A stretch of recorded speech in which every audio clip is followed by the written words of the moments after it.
अस्सलामुअलैकुम स्टूडेंट्स, आज हम एक्सरसाइज 3.4 हल करना शुरू करेंगे। क्वेश्चन 1 पार्ट 1, हमें डिफरेंशिएट करना है y equal to x square plus 3 sine square x with respect to x। Student, सबसे पहले हम लिखते हैं y equal to x square plus 3 sine square x. ये एक प्रोडक्ट है, मतलब दो फंक्शंस का मल्टीप्लिकेशन है, इसलिए हम प्रोडक्ट रूल यूज करेंगे। प्रोडक्ट रूल कहता है कि अगर y equal to ux vx तो dy dx equal to dv dx plus vx dv dx। यहाँ ux equal to x square plus 3 और vx equal to sine square, तो हम लिखेंगे b by dx is equal to x square plus 3 dv dx sin square x plus sin square x।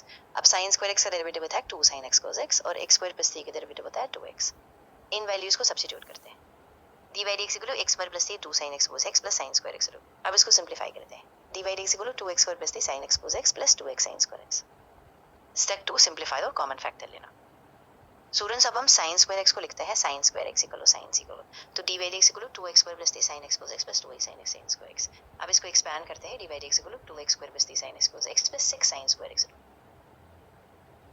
अब हम देख सकते हैं कि हर टर्म में 2 sin x कॉमन है, तो 2 sin x कॉमन लेते हैं। d by dx equal to 2 sin x x square plus cos x plus 3 cos x plus x।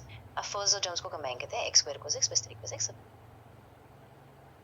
Final answer है is equal to 2 sin x x square plus 3 cos x plus 6 sin x।